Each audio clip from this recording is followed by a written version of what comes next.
Hello and welcome back. So today we are going to study about magnetic field of a straight wire. हमारे पास एक wire का एक छोटा सा piece है, दिख रहा हो आपको, है ना। इस छोटे से पीस की वजह से हमको ये पॉइंट पी पे फील्ड निकालना है। ठीक है, तो यहाँ पे देखो वायर है, स्ट्रेट वायर है, वायर में करंट है आई, आपको दिख रहा होगा। हम क्या करेंगे, ये पॉइंट पी से इस वायर पे ना एक परपेंडिकुलर ड्रॉप करेंगे, ये आपको दिख रहा होगा यहाँ पे। ठीक है, और ये जो लाइन है, ये लाइन, ठीक है, पी से जो परपेंडिकुलर है उस वायर पे, ये लाइन लेट्स से ये पॉइंट ओ है। ठीक है, तो ये वायर का लोअर पॉइंट है और ये एंगल अल्फा दिया हुआ है, और ये वायर का अपर पॉइंट है और ये एंगल दिया हुआ है हमारे पास बीटा। तो आप ये फिगर ध्यान से देख लो, है ना, अच्छे से वीडियो पॉज करके अपन फिर आगे बढ़ेंगे कि इस वायर की वजह से इस पॉइंट पी पे कितना मैग्नेटिक फील्ड होगा। ठीक है, ओके। तो इसके लिए हमें इस वायर की वजह से जो पी पे फील्ड निकालना है, उसके लिए हमें बायो सावर्ट लॉ की जरूरत पड़ेगी। ठीक है, तो बायो सावर्ट लॉ का मदद लेना पड़ेगा, है ना। तो देखते हैं कैसे। हमने क्या किया, हमने इस वायर पे एक छोटा सा करंट एलिमेंट लिया, है ना, ये जो आपको दिख रहा होगा यहाँ पे, स्मॉल करंट एलिमेंट लिया, ये है ना आइडियल। ठीक है, इस आइडियल को हमने ज्वाइन किया किससे, पॉइंट पी से। बायो सावर्ट लॉ के लिए हमें चाहिए होगा ये आर वेक्टर, है ना। तो ये आर वेक्टर हमने फाइंड कर लिया। ओके, चलिए, तो अब हम क्या करेंगे, आगे हम देखते हैं क्या कि राइट हैंड थंब रूल का अगर आप इस्तेमाल करोगे तो आपको समझ में आ जाएगा कि इस छोटे से एलिमेंट की वजह से जो पॉइंट पी पे जो फील्ड है आई डीएल क्रॉस आर, ये हमारा डीएल वेक्टर है, ये हमारा आर वेक्टर है। ठीक है, तो आर क्रॉस डीएल करोगे तो आउट ऑफ द प्लेन होगा, dl cross r will be into the plane. ठीक है, अच्छा, अब इस वायर पे कोई भी एलिमेंट चूज करो, है ना, सब की वजह से फील्ड जो होगा वो इनटू द प्लेन ही होगा। जैसे एक छोटा सा एलिमेंट अगर हम यहां लेते हैं ऊपर वाले हाफ में, तो ये मेरा आइडियल वेक्टर हो गया, है ना, और आइडियल वेक्टर हो गया, और ये मेरा आर वेक्टर हो गया। ठीक है, तो फिर से आइडियल क्रॉस आर, उस केस में डीएल ऐसा है, आइडियल हमारा ऐसा हो गया, और आर वेक्टर हमारा इस तरह का हो गया, है ना। तो आइडियल क्रॉस आर इस वाले केस में भी हमारा इनटू द प्लेन ही है। ठीक है, तो हम बोल सकते हैं कि field due to all the elements on the wire, ठीक है, at the point P is into the plane. इन सारे एलिमेंट्स है, इस वायर के ऊपर जितने भी करंट एलिमेंट्स है, सब की वजह से पॉइंट पी पे जो फील्ड है वो इनटू द प्लेन है। ठीक है, चलिए, तो इतना तो एस्टैब्लिश हो गया। तो अब हमको जो नेट फील्ड निकालना है पी पे, वो क्या होता है, नेट फील्ड जो होता है that is the vector sum of all the fields created due to these individual elements. ये इंडिविजुअल एलिमेंट्स, छोटे छोटे एलिमेंट्स की वजह से जो फील्ड है, वो सारे फील्ड्स को हम वेक्टर सम कर देंगे, तो हमको नेट फील्ड मिल जाएगा कहाँ पे, पॉइंट पी पे। ठीक है,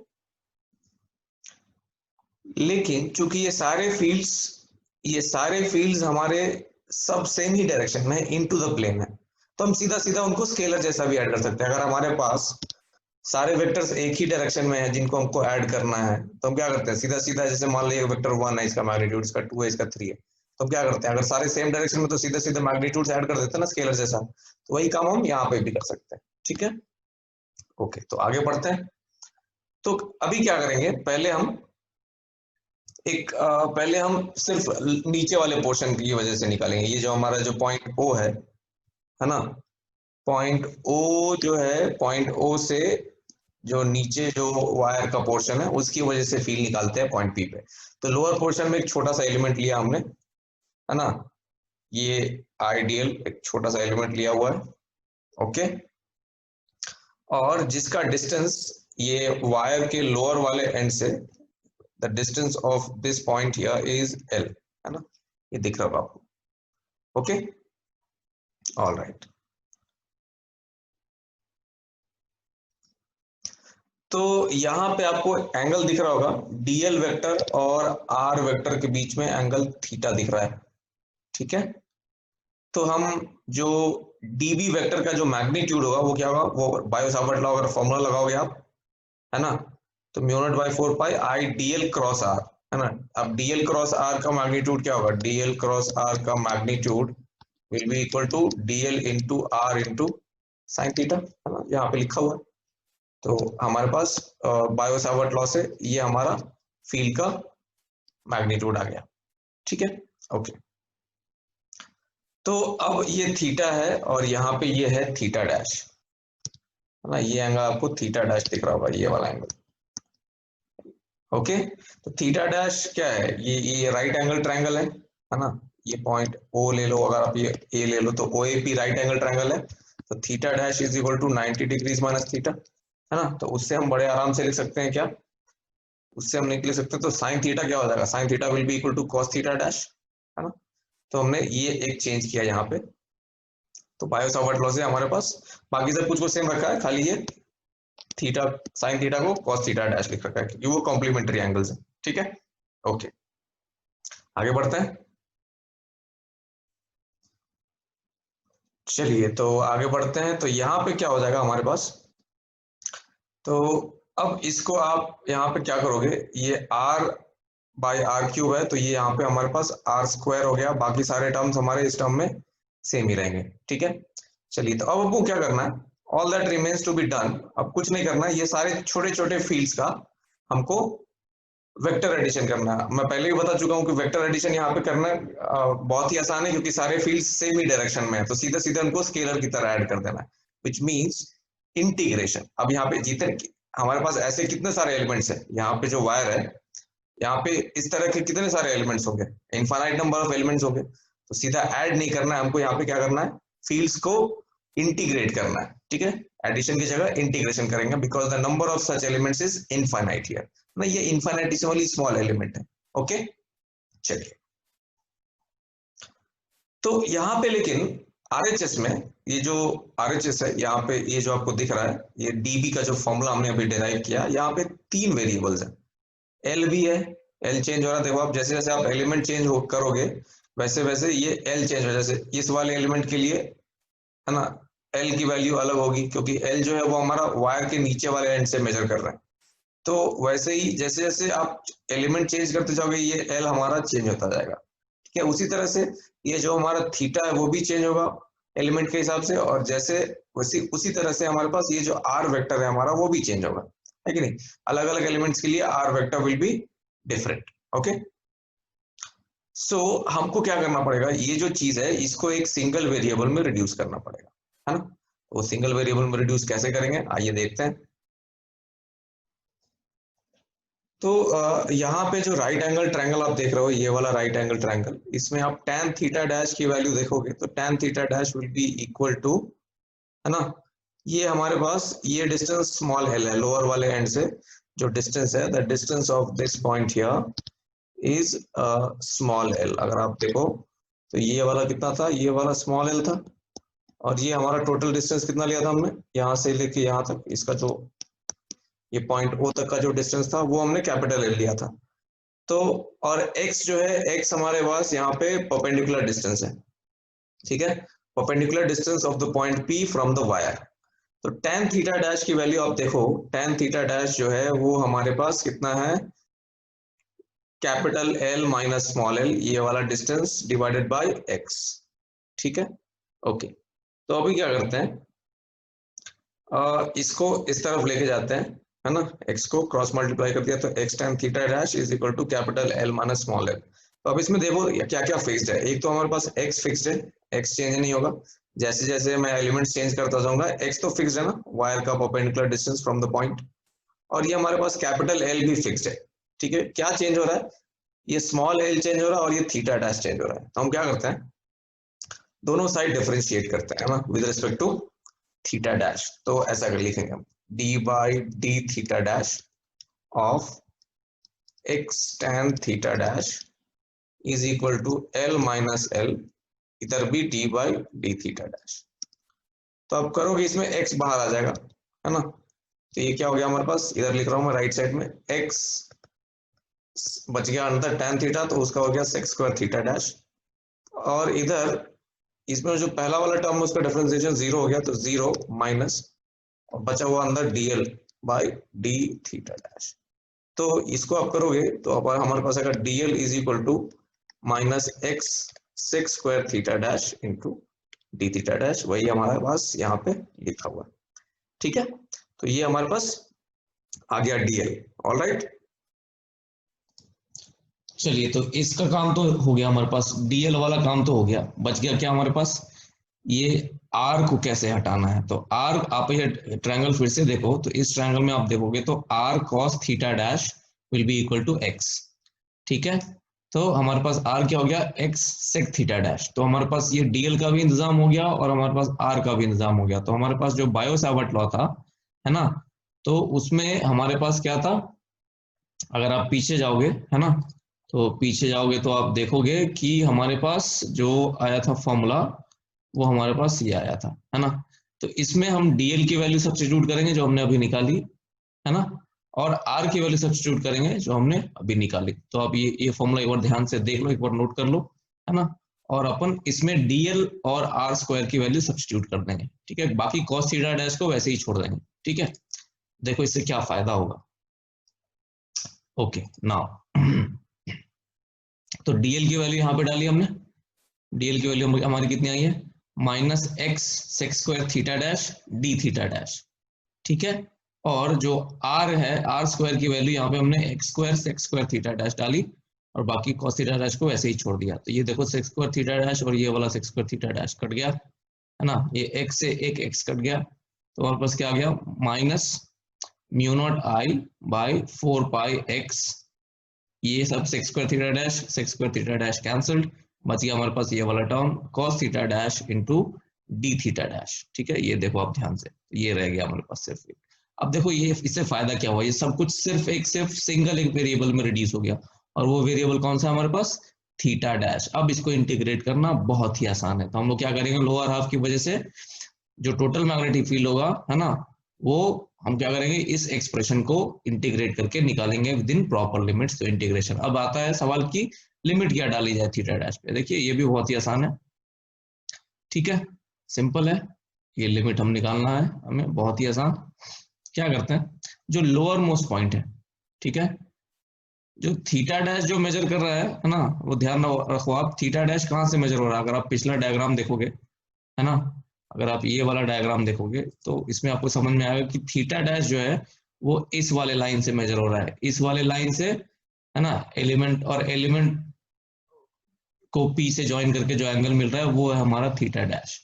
ठीक है, तो अगर हमारा सबसे नीचे वाला एलिमेंट होगा, सबसे नीचे वाला एलिमेंट, तो ये वाली लाइन, और जब नीचे वाले एलिमेंट को पी से ज्वाइन करेंगे तो जो एंगल बनेगा वो हमने देखा था ना, नीचे वाले एलिमेंट से कितना एंगल था। अब पहला वाला फिगर पे अगर आप जाओ तो नीचे वाले एलिमेंट से एंगल था अल्फा।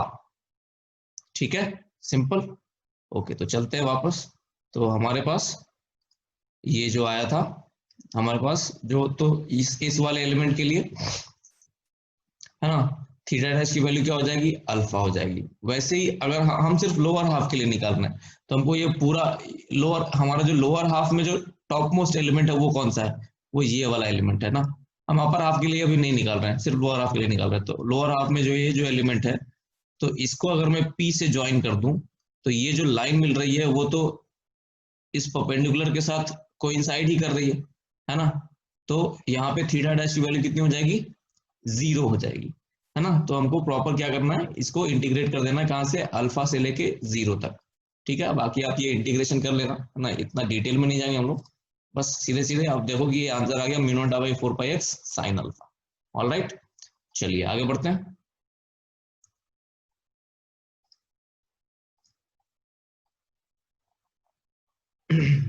तो अगर यही चीज आप रिपीट करोगे अगर अपर हाफ के लिए, तो आपको मिलेगा mu naught I by 4 pi x sign beta, और वो भी इनटू द प्लेन ही है, वो तो हम डिस्कस कर ही चुके हैं पहले ही। तो नेट फील्ड जो हो जाएगा इस वायर की वजह से, इस छोटे से वायर का ये छोटा सा जो पार्ट है उसकी, ये पूरा वायर, इसकी वजह से जो फील्ड होगा यहाँ पे, that will be equal to mu naught I by 4 pi x sin alpha plus sin beta. That is the field at the point P, magnetic field at the point P, due to this wire extending from this point to this point. All right. तो और x क्या है यहाँ पे, x ये वाला distance है, P से वायर पे परपेंडिकुलर ड्रॉप करेंगे, है ना, तो जो डिस्टेंस मिलेगा that is my distance x. ठीक है. All right. कभी कभी ऐसे भी लिखा जाता है, आप इसको देखो जरा ध्यान से क्या लिखा हुआ है यहाँ पे, है ना. आप कभी कभी ऐसा देखोगे कि mu naught I by 4 pi x cos theta minus cos theta dash. हमने क्या लिखा है यहाँ पे, हमने sign alpha plus sine beta लिखा है. ठीक है. ये लिखा है cos theta plus cos theta dash. अब यहाँ पे देखो थीटा और थीटा डैश क्या है. यहाँ वाला जो एलिमेंट है ना, यहाँ वाला जो करंट एलिमेंट है वो किस डायरेक्शन में होगा, वो ऊपर के डायरेक्शन में होगा, ऐसा. ठीक है. और उस करंट एलिमेंट और पॉइंट P को ज्वाइन करके ये R1 वेक्टर मिल रहा है. ठीक है. तो वहां पे जो एंगल है दैट इज माय थीटा. ठीक है. ये वाला मेरा एलिमेंट दिखाता हूं आपको, है ना. मेरा ये वाला जो एलिमेंट है, यहाँ वाला लोअर मोस्ट वाला एलिमेंट और ये R1 के बीच में जो एंगल है वो मेरा थीटा डैश है. ओके. और जो टॉप मोस्ट करंट एलिमेंट है, टॉप मोस्ट करंट एलिमेंट किधर होगा, इधर होगा, है ना, उसका डायरेक्शन, और उसको यहां से ज्वाइन करके तो ये मुझे क्या मिल गया, R2 वेक्टर मिल गया. तो उसके और ये जो टॉप मोस्ट करंट एलिमेंट है और R2 वेक्टर के बीच में जो एंगल है ना, that is equal to theta dash. तो अगर आप ये वाले एंगल्स ले रहे हैं, ये वाला एंगल ले रहे हैं, थीटा और थीटा डैश ले रहे हैं, तो आप ये फॉर्मूला इस्तेमाल करो, है ना.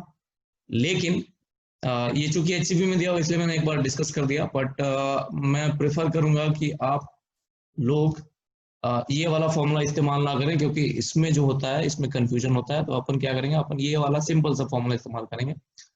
ठीक है. इसमें दोनों प्लस है, sine alpha plus sine beta, simple सा फॉर्मूला है ना. Okay. So this is our magnetic field due to a straight current carrying conductor. अब ये जो हमारे पास फॉर्मूला है mu naught I by 4 pi x sine alpha plus sine beta, उसकी मदद से हम एक इनफाइनाइट वायर की वजह से फील्ड निकाल सकते हैं बहुत ही आराम से. अगर आप ये जो चीज है, ये चीज अगर इन्फिनिटी को एक्सटेंड करेगी, है ना, तो ये एंगल बीटा जो है वो 90 डिग्री को टेंड करेगा. समझ रहे हो आप. और वैसे ही ये वाला पॉइंट, वायर का ये वाला पॉइंट अगर बहुत दूर है इन्फिनिटी पे, है ना, तो ये जो एंगल अल्फा है, जैसे जैसे ये पॉइंट दूर जाता जा रहा है वैसे वैसे ये एंगल अल्फा बढ़ता जा रहा है ना, बढ़ता जा रहा है. तो आप अगर ये पॉइंट इन्फिनिटी को टेंड करेगा तो alpha will tend to 90 degrees. ठीक है. तो दोनों अल्फा बीटा, इनफाइनाइट वायर के लिए अल्फा भी 90 डिग्री के बराबर हो गया, बीटा भी 90 डिग्री के बराबर हो गया. तो ये जो फॉर्मूला है mu naught I by 4 pi x sine alpha plus sine beta, इसमें आप डाल दो, है ना, ये हमारे पास आ जाएगा mu naught I by 2 pi x. Alright. चलिए, वैसे ही अगर हमारे पास एक सेमी इनफाइनाइट वायर है, ठीक है, ये जो वायर है ये बहुत लंबी जा रही है, ठीक है, लेकिन इसका एक एंड यहाँ पे है, ठीक है, और इसका हमको फील्ड निकालना है एट द पॉइंट P. ठीक है. तो जो ये वाला जो एंड है ये तो बहुत दूर है ना, तो जो एंगल बीटा जो है, ठीक है, ये एंगल बीटा बढ़ता जाएगा, जैसे जैसे पॉइंट दूर होता जाएगा वैसे वैसे ये एंगल बीटा बढ़ता जाएगा. ठीक है. बीटा बढ़ता जाएगा. ठीक है. तो अगर ये पॉइंट इन्फिनिटी को एक्सटेंड ये जा रहा है, अगर ये वाला जो पॉइंट है ये अगर इन्फिनिटी को जा रहा है तो बीटा जो होगा हमारा ऑलमोस्ट 90 डिग्री हो गया. लेकिन ये वाला पॉइंट तो यहीं पे है. ठीक है. ये वाला पॉइंट, तो इस पॉइंट के लिए हमारे पास अल्फा कुछ है ही नहीं, अल्फा की वैल्यू क्या हो गई, 0 हो गई. ठीक है. तो इसमें आप वैल्यू डाल दो तो हमारे पास आ जाएगा mu naught I by 4 pi x. All right. चलिए, अगर हमारे पास कुछ ऐसा दिया हुआ, ये हमारा वायर है, ये सिर्फ ए से लेके बी तक है, यही तक हमारा वायर है, और हमको यहाँ निकालना है पॉइंट P पे फील्ड. ठीक है. तो सबसे पहला काम क्या करना है, ठीक है, अगर मान लो आपके पास ये डिस्टेंस AP दिया हुआ है, R दिया हुआ है, तो ये R डिस्टेंस नहीं लेना है. सबसे पहली चीज हमको क्या करना है, सबसे पहले इस वायर को, ऐसे केसेस में वायर को पहले एक्सटेंड करना है. ठीक है. ये देखो मैंने BA को एक्सटेंड कर दिया, एक्सटेंड करके इस पॉइंट P से इस पे परपेंडिकुलर खींच दिया. ठीक है ना.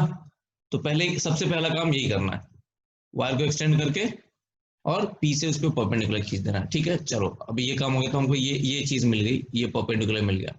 अब क्या करना है, वायर के दोनों एंड को मिला दो, है ना, पॉइंट P से दोनों एंड को मिला दिया हमने. ये AP लाइन है, ये BP लाइन है. ठीक है. चलो, अब ये वाला एंगल कितना दिख रहा है, ये वाला एंगल हमको दिख रहा है बीटा, है ना, और ये वाला जो ये एंगल है, ये हमको दिख रहा है अल्फा। ठीक है, तो हमको क्या करना है, इसमें कुछ भी नहीं करना, बहुत ही सिंपल सी चीज है। आप रिकॉल करो, है ना, पिछली बार वाले में क्या होता था, उसी से मैं आपको सिखा देता हूँ, है ना। पिछली बार वाले में क्या होता था कि एक एंगल ऊपर होता था और एक एंगल यहां से, ये जो मिड वाली लाइन है ना, सेंटर वाली लाइन, उससे नीचे होता था।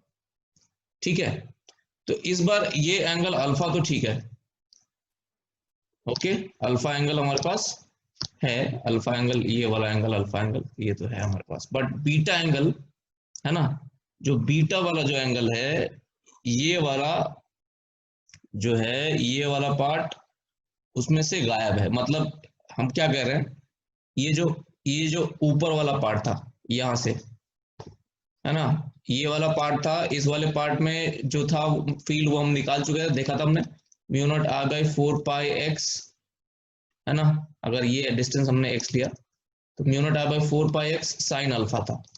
किस पार्ट का, ये इस पूरे पार्ट का, है ना। आप मैं डायग्राम ढंग से ड्रॉ करता हूँ, ये वाले पार्ट का, है ना। उसमें से ये बीटा वाला पार्ट उसमें से निकाल लिया, ये वाला पार्ट गायब है ना, ये वाला पार्ट उसमें नहीं है, तो उसमें हम क्या करेंगे, उसमें से ये वाला पार्ट का, ये वाले पोर्शन का मैग्नेटिक फील्ड माइनस कर देंगे। ठीक है, तो mu naught I by 4πx sine alpha, ये हो गया किसका, ये इस पूरे पार्ट का हो गया। ठीक है, ये इस पूरे पार्ट का हो गया mu naught I by 4πx sine alpha, और उसमें से इतना वाले पार्ट का माइनस कर देंगे। तो कितने वाले पार्ट का, जो बीटा वाला जो पार्ट है उसको हम उसमें से माइनस कर देंगे। मतलब ये वाला पोर्शन जो है, जो कि एंगल बीटा कर रहा है सबटेंड, वो वाला पोर्शन का माइनस कर देंगे। तो इसलिए हमको ये फॉर्मूला मिल जाएगा, mu naught I by 4πx sine alpha minus sign beta. लेकिन इसमें दो तीन चीजें हमें ध्यान रखनी होंगी। ठीक है, सबसे पहली चीज क्या ध्यान रखनी है, सबसे पहली चीज कि हमको ये वाला डिस्टेंस नहीं लेना है। कौन सा वाला डिस्टेंस, एक मिनट मैं ड्रॉ कर देता हूं, है ना। और वो डिस्टेंस है, हमको ये वाला डिस्टेंस नहीं लेना है, एपी नहीं लेना है, ये आर नहीं लेना है। हमको पहले क्या करना होगा, पहले पॉइंट पी से वायर को एक्सटेंड करके पॉइंट पी से परपेंडिकुलर खींचना होगा। ठीक है, फिर ये लाइन ड्रॉ करनी है और दोनों एंड्स को वायर से ज्वाइन कर देना है, सॉरी, दोनों एंड्स को ये पॉइंट पी से ज्वाइन कर देना होगा। ठीक है, सिंपल, ओके। तो और फील्ड का जो डायरेक्शन है वो तो हम लोग निकाल ही चुके हैं। इस केस में पॉइंट पी पे फील्ड किधर था, इनटू द प्लेन था, हमने वो डिराइव करते टाइम निकाला था कि B is into the plane due to this wire. ठीक है, तो अब हम लोग क्या करते हैं, आगे चलते हैं और देखते हैं कि एक होता है राइट हैंड थंब रूल। ठीक है, अगर हमको इस स्ट्रेट वायर की वजह से पॉइंट पी पे फील्ड निकालना है तो हम राइट हैंड थंब रूल लगाते हैं। तो राइट हैंड थंब रूल क्या कहता है कि आप वायर को अपने राइट हैंड में पकड़ लो। ठीक है, यहाँ पे देखो, ये मैंने राइट हैंड में वायर को पकड़ा हुआ और आपका अंगूठा, थंब जो है वो करंट के अलोंग पॉइंट करना चाहिए। करंट देखो, थंब जो देखो करंट के अलोंग पॉइंट कर रहा है। अब आप अपनी उंगलियां घुमाओ। ठीक है, अब अपनी उंगलियां घुमाओ, है ना, जिधर भी आपकी उंगली घूमेगी, है ना, that will give you the direction of the magnetic field. Alright, तो अगर यहाँ पे आप अपनी उंगलियां घुमाओगे, है ना, आप वायर को पकड़ लो, अगर आप अपनी उंगलियां घुमाओगे तो उंगलियां कैसे घूमेगी, सर्कुलर फैशन में घूमेगी, है ना।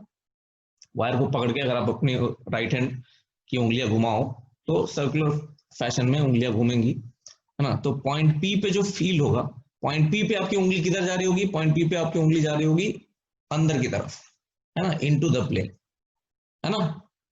तो इसलिए पॉइंट पी पे जो फील्ड है वो इनटू द प्लेन है। ओके, चलिए एक काम करते हैं, है ना, आपको एक एनिमेशन दिखाता हूं मैं इसका, है ना, फिर देखते हैं, है ना, आपको समझ में आ जाएगा कि किस तरह से मैग्नेटिक फील्ड होगा इस केस में।